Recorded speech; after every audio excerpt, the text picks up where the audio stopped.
The Antarctic night was endless, a frozen expanse of black water and drifting ice. The research vessel Polaris floated in eerie silence, its lights flickering against waves that looked like sheets of glass. Below deck in the humming control room, ROV pilot Mike Chen adjusted his headset and leaned over the console. "Sonar contact at 8,000 meters, he said, his voice calm but sharp. Beside him, Dr. Eris Thorne stared at the sonar screen. A faint rectangular echo pulsed on the monitor. "That's no rock formation," she murmured. "Mark the coordinates. We're sending the robot down." Mike's hands moved with practiced precision. The deep-sea robot Aquila descended into the abyss, its floodlights slicing through the blackness like twin blades. Cameras streamed a ghostly image, an uneven seabed scattered with fragments of ice and rock. Then out of the darkness a shape appeared, long, straight-edged, and too symmetrical to be natural. "Contact visual confirmed," Mike whispered. The lights brightened, revealing a large metallic container, half buried in sediment and coated with coral-like growth. For something that had been underwater for decades, it was remarkably intact. As the manipulator arm brushed away the silt, faint letters became visible. USA, Expedition, Serial 1476A. Everyone in the control room leaned closer. Dr. Thorne's eyes widened. "That's impossible. This serial pattern matches Cold War-era expedition logs." Within minutes, the deck buzzed with energy. Orders flew. The crew prepared the recovery rig, a network of air balloons and carbon cables designed to lift objects from extreme depths. Hours passed as the machinery groaned under strain. Then, at dawn, the sea's surface broke open, and the rusted container emerged from the depths dripping, ancient, and heavy with secrets. They lowered it carefully onto the steel deck, its massive frame thudding like thunder. Dr. Thorne ordered a full perimeter lockdown. No one spoke as condensation hissed from the freezing metal. The container looked harmless until they noticed the faint hum coming from within. Mike exchanged a tense glance with Dr. Thorne. "Pressure differential?" he guessed. "Or something sealed too long," she replied quietly. Specialists moved in with plasma cutters. Sparks flew through the cold air as the locks melted away one by one. When the final latch released, a hiss of ancient air escaped, a haunting exhale from another time. Dr. Thorne nodded. "Open it." The lid creaked open and, for a heartbeat, everyone on deck went completely still. What lay inside was not equipment, not relics of a lost expedition, but a single massive stone, perfectly preserved in layers of decayed insulation foam. The rock shimmered faintly beneath the floodlights, its surface glinting with green crystals that looked alive. "What is that?" whispered one of the geologists. No one answered. "Doctor," Thorne's voice finally broke the silence. "That's not a rock," she said, eyes wide in disbelief. "It's a meteorite, and not just any meteorite. This one's from inside the planetesimal belt." A chill swept over everyone. Whatever this thing was, it had been buried for more than half a century, and now, after decades of silence, it had returned to the world.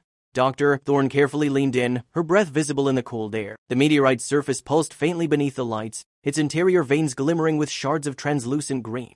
It looked almost alive, like molten glass frozen in time. "Get containment gloves," she ordered. "And don't touch it with bare hands," Mike assisted, his pulse hammering. As the scientist lifted the meteorite onto a stainless steel platform, a corner of something wedged underneath caught his eye, a metal cylinder, heavily corroded and barely holding together. Inside, wrapped in oilskin, was a small logbook. He passed it to Dr. Thorne, who peeled the cover open with trembling fingers. The pages were water-stained but legible. Scrawled in faded blue ink were the words, "Antarctic Recovery Program, January 1964. Sample secured. Weather deteriorating. Crew anxious. If this reaches anyone, we never made it back." She read aloud, her voice soft but quivering. The room fell silent.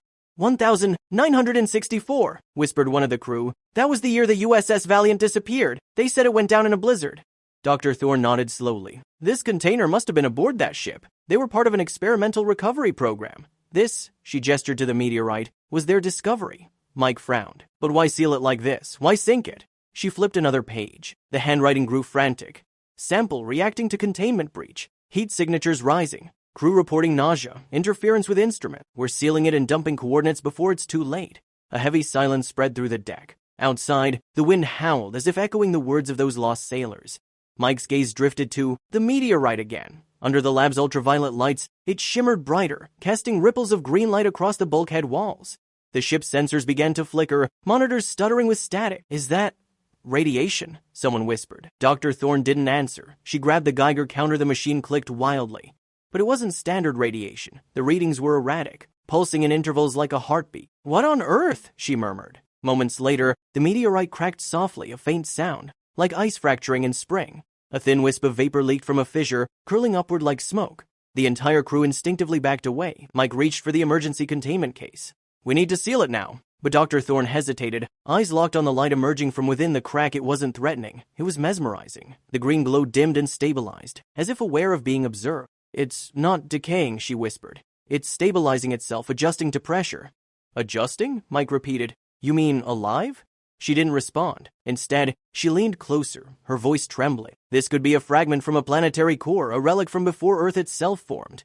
The realization hit everyone at once. They hadn't just recovered a meteorite. They'd unearthed something far older, a living piece of cosmic history, preserved under ice for millions of years, sealed away again by terrified men who didn't understand what they had found. Doctor, Thorne finally looked up, her face pale but determined. This belongs in containment not for safety, but for study. This is the closest thing we've ever had to touching creation itself. As they lowered the meteorite into the reinforced vault, the lights across the ship flickered one last time. The green glow vanished, swallowed by darkness.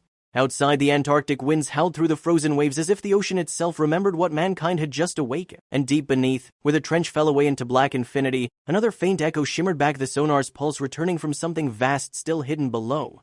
The Polaris crew exchanged uneasy glances. Whatever they had found wasn't alone.